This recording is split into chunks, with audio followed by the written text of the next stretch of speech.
Hello mate, welcome to Churchback Builds. We're doing a Gaslands conversion. This is a lovely 73 Pontiac Firebird. That doesn't really mean a lot to me, don't really know what that is, but I'll tell you what I do know, which is bits. So we start off by going through the bits boxes, just seeing what we got.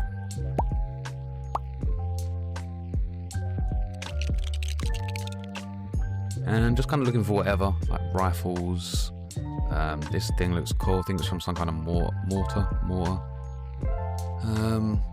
just kind of seeing what fits really, just placing them anywhere, kind of getting a feel for it, picking out various things. This looks cool. This caught my eye. This flamer. I actually think this is from a Space Arm, plastic Space Arm set from War Games Atlantic. I don't know what this was. It's probably some kind of misprint, but it looked cool. And it will make a nice little panel. In fact, it's kind of grubby. It'll kind of work. So yeah, now I'm just going to start snipping things up, file them down, trying to get them smooth, going in with it very carefully, going in with the craft knife there. And yeah, just generally kind of getting a feel. I usually just kind of wing it. Sometimes I have an idea, sometimes I don't. Yeah, you can't really do a Gaslands build without some kind of nitro boostery looking thing. Yeah, getting in here with the Dremel. They're like these little screws that have been kind of welded at the end, so you just dig them out with the Dremel.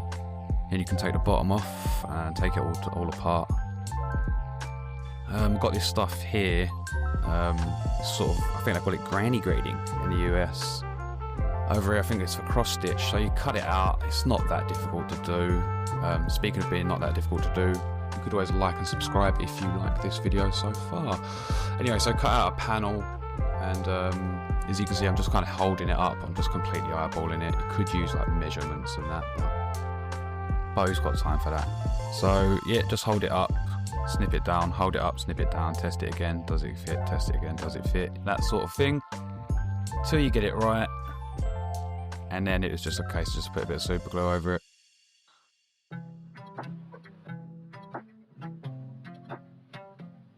If in doubt, more super glue.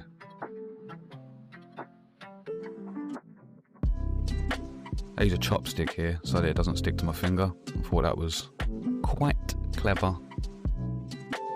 But yeah, it's looking alright. It's coming along quite nicely.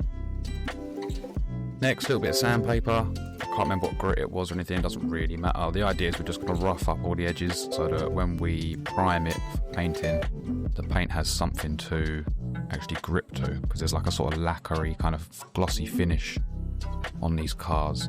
Like, you're not even trying to file all the paint off. You don't need to get it back down to the bare metal. Again, just rough it up.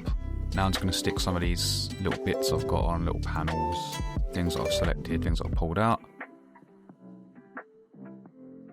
Trying to make it look like so they serve a sort of purpose, but don't really overthink it.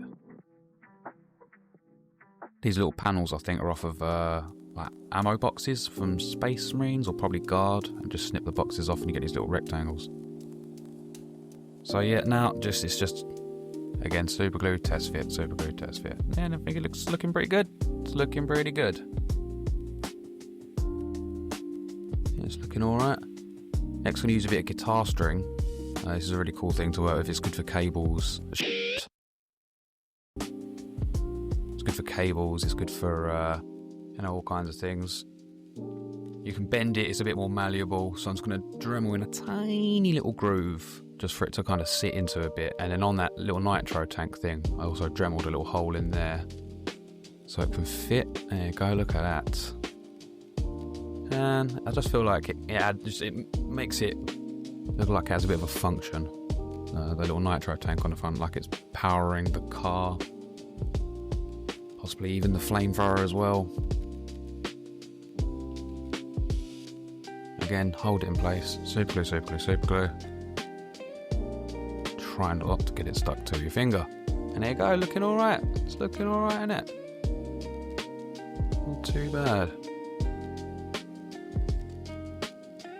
So that's kind of irritating me a little bit. So what I'm going to do is I'm going to get this little mount, not a tripod, a duopod. little two-leg thing, and let's just snip a leg off it and glue it onto the front there, just so it's got a bit more support and it just looks slightly more, I say real, but you know what I mean.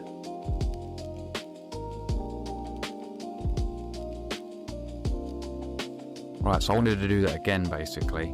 So I found this other little bit here, did some Dremel tricks in the side, and then I'm not dremeling on this tiny little flamer because who has time for that? So we're just gonna cut it, snip it, hold it, and just glue it, man.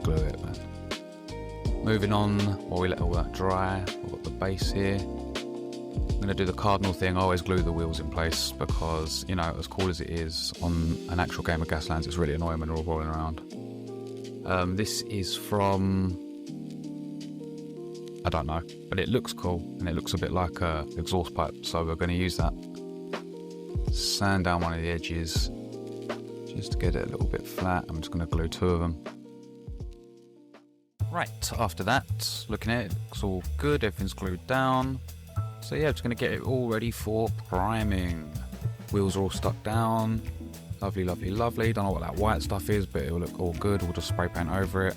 It's Gaslands anyway, so it'll just be a bit of crust if not. Now we're going to hit it with a prime. I'll be honest with you, I really just couldn't be bothered to rotate this bit of footage, but it's just me spraying it black. It's not, you know, you're not missing out on much. After that, we're going to hit it with a little bit of masking tape, just kind of random shapes, because I decided I'm going to do this as like a sort of Rutherford military themed kind of car. I'm going to hit it with some Vallejo khaki and some Russian uniform green. Absolutely no reason other than I have them lying around. So yeah, you know the coup. Oh yeah, I have an airbrush. I'm an airbrush person, sorry.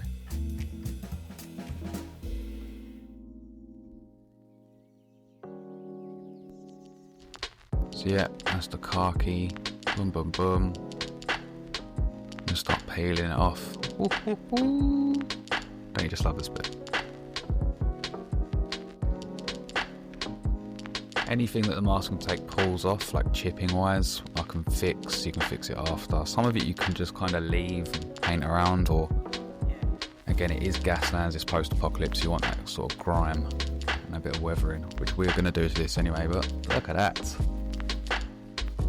Looking alright. A little bit of tidy up to do. But on the whole, pretty sweet. Just going to tidy up the black.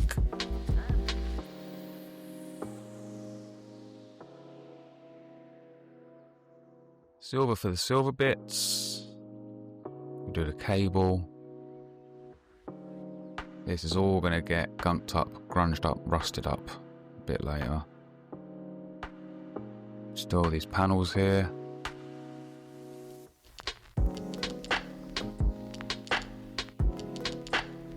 So we're going to get a bit of sponge. I think this is a bit from like a blister pack. You might have seen this technique before, it's not brand new. Tried and true, so you just dab it in the silver and just sponge the car. Maybe a little bit scratchy here and there. A couple of swipes, but just dab, dab, dab, and it just looks like the paint's chipped away. Once we get a rust on it, it looks sweet as. We're going to do a little black wash. It's just some green black speed paint, watered down to the point where it's basically like dirty water, and then you're just going to slop the whole lot in it. It just gets in those recesses, gets in those gaps, dulls down a bit of that silver because it is quite bright, brings out some extra details. So I'm going to mix a bit of that red and a bit of that black, just because the red was a little bit too bright. Just do this little tank here, and the tanks on the flamer as well.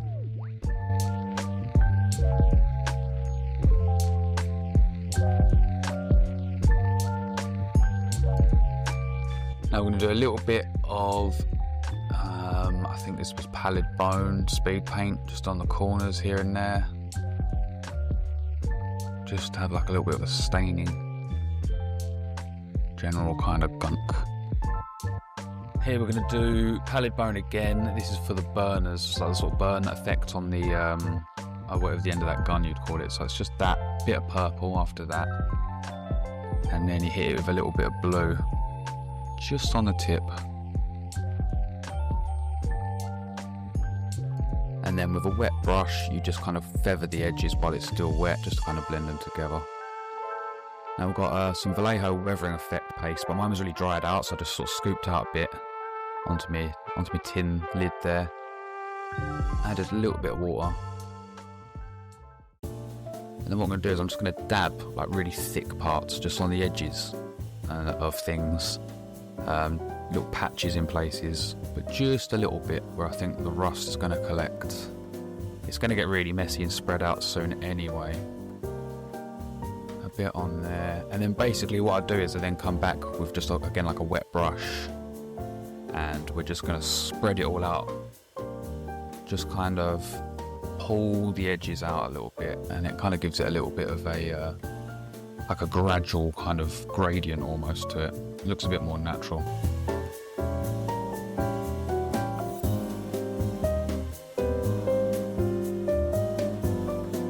Anyway, you can see what I've been doing here. Paint these bits silver. Paint the silver bit silver, then rust them up too. Now that it's dried, you can see what I mean. It seems like it's really collected in the sort of central places, and not so much in the others. Here, same thing again. Blue, purple, bit of tan.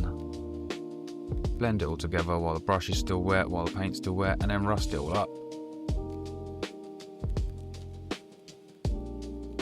Now I'm going to do the interior. I'm going to hit the steering wheel, little central column there, the dashboard. Not going to do too much, to be honest, nothing crazy, just pick out a few little details. We'll do the seats red. Same thing again, bit of rust, spread it out with a bit of water. Perfect. Alright, now we're just going to fit them back together. Should just slot nicely, fit that onto there. Give it a little test fit. Always test fit. And super glue, give it a squeeze. And I was about ready to call this one done.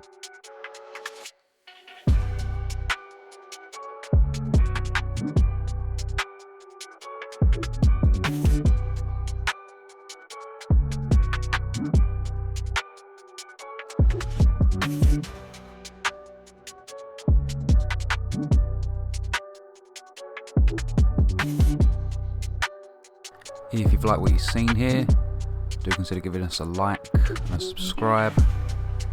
We're going to be doing loads more Gasland content.